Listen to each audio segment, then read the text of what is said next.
Upputhara മേച്ചേരിക്കട bus സ്റ്റാൻഡിലെ parking നിരോധിച്ച് board സ്ഥാപിച്ചു. രാത്രി കാലങ്ങളിലുണ്ടാവുന്ന സാമൂഹ്യവിരുദ്ധ ശല്യത്തിന് പരിഹാരം കാണാനാണ് ഉപ്പുതറ പഞ്ചായത്തും പോലീസും സംയുക്തമായി സ്റ്റാൻഡിലെ അനധികൃത പാർക്കിംഗ് നിരോധിച്ച് ബോർഡ് സ്ഥാപിച്ചത്. ഇവിടെ വാഹനങ്ങൾ അനധികൃതമായി നിർത്തിയിട്ടാൽ പോലീസ് നിയമ നടപടി സ്വീകരിക്കുകയും പിഴ ചുമത്താനും നടപടി ആരംഭിച്ചു കഴിഞ്ഞു.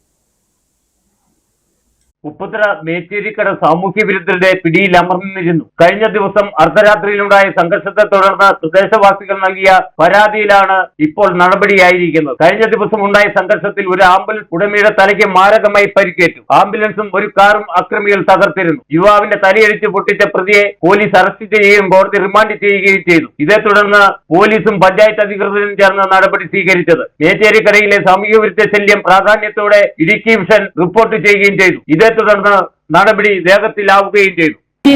നടപടി എന്ന രീതിയിൽ അവിടെ ഒരു വാഹനങ്ങളും പ്രൈവറ്റായ ഒരു വാഹനങ്ങളും അവിടെ പാർക്ക് ചെയ്യാതിരിക്കുന്നതിന് നമ്മളവിടെ നോ പാർക്കിംഗ് എന്ന ബോർഡ് ഉടൻ തന്നെ സ്ഥാപിക്കുകയും സ്റ്റേഷനിൽ അവർ അറിയിക്കുകയും ചെയ്യുമ്പോൾ അവർക്ക് ആ വണ്ടി ഏത് വണ്ടിയാണോ അവിടെ പാർക്ക് ചെയ്യുന്നത് അവർക്കതിന് ഉള്ള മേൽ നടപടികളും പോലീസ് സ്റ്റേഷനിൽ നിന്ന് സ്വീകരിക്കുന്നതിന് സാധിക്കുന്നതായിരിക്കും. ഉപ്പുതറ മേച്ചേരിക്കടയിലെ ബസ് സ്റ്റാൻഡ് കേന്ദ്രീകരിച്ചാണ് രാപ്പകൽ വ്യത്യാസമില്ലാതെ സാമൂഹ്യ വിരുദ്ധ ശല്യം ഉണ്ടാകുന്നത്. പ്രവർത്തനരഹിതമായ ബസ് സ്റ്റാൻഡിൽ അനധികൃത പാർക്കിംഗ് ആണ് സാമൂഹ്യ വിരുദ്ധ ശല്യം വർദ്ധിക്കാൻ ഇടയാക്കുന്നത്. ഇവിടെ വാഹനം നിർത്തിയിട്ട് മദ്യപിച്ച ശേഷമാണ് സംഘർഷം ഉള്ളെടുക്കുന്നത്. പ്രശ്നം പഞ്ചായത്ത് കമ്മിറ്റിയിൽ ചർച്ച ചെയ്യുകയും ബസ് സ്റ്റാൻഡിൽ വാഹനം പാർക്ക് ചെയ്യുന്നത് നിരോധിക്കാനും തീരുമാനിക്കുകയും പോലീസിന്റെ പിന്തുണ തേടുകയും ചെയ്തു. തുടർന്ന് നോ പാർക്കിംഗ് ബോർഡുകൾ പഞ്ചായത്ത് സ്ഥാപിച്ചു. ഇനി ഇവിടെ ലൈൻ ബസ്സുകളല്ലാതെ മറ്റു വാഹനം പാർക്ക് ചെയ്താൽ പോലീസ് നിയമ നടപടി സ്വീകരിക്കും. Idukki vision news, Upputhara.